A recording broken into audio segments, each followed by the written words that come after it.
문재인 대통령은 연설에서 김대중, 노무현, 문재인으로 이어지는 민주정부가 역대 가장 유능한 정부였다. 이렇게 얘기하고 있습니다. 과연 이런 얘기를 해도 되는가라고 하는 질문을 하지 않을 수 없습니다.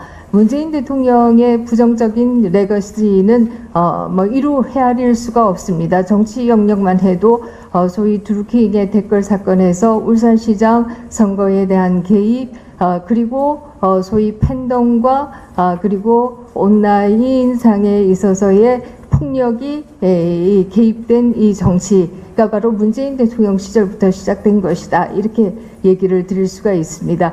그리고 그 유산이 지금 현재 한국 정치의 고스트처럼 돌아다니고 있는 것도 또 현실이다.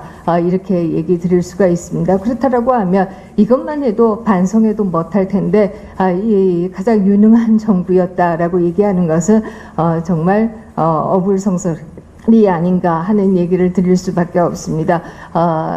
국가 경제를 가장 어렵게 했던 것은 물론이고 가계부채도 역대 최고로 늘렸던 정부이기도 합니다. 민생을 가장 어렵게 했던 정부이기도 했습니다. 그것뿐만 아니죠.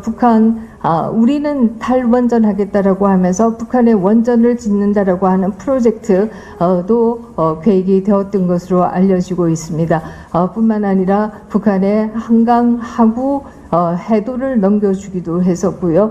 그리고 USB에는 도대체 뭐가 담겨 있었던 것인지 아직 알려지지 않고 있습니다. 더욱더 중요한 것은 우리 서해 공무원의 죽음을 은폐하고 조작했던 사건 역시도 아직 제대로 진상이 규명되고 있지도 않고 사법적인 책임을 제대로 지고 있는 것도 아닙니다. 이럼에도 불구하고 가장 유능한 정부였다라고 어떻게 얘기할 수 있는가라는 질문을 드릴 수밖에 없습니다.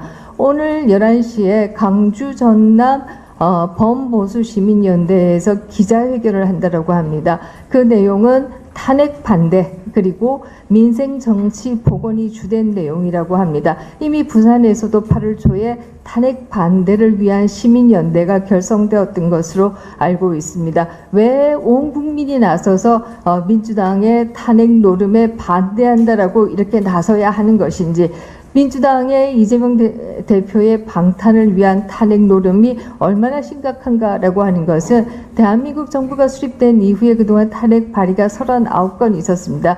그러나 윤석열 정부 2년 동안에 벌써 18건의 탄핵 발의가 있었고요.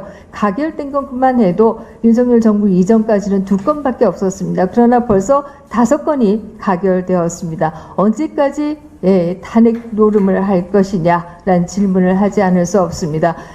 지금 당대표와 원내대표께서 민생 정치의 중요성을 말씀하셨습니다만 이미 시민들도 그렇게 외치고 있습니다. 이제 탄핵 노름, 특검 노름에서 벗어나서 제발 민생 정치로 복원하시기 바랍니다. 이상입니다.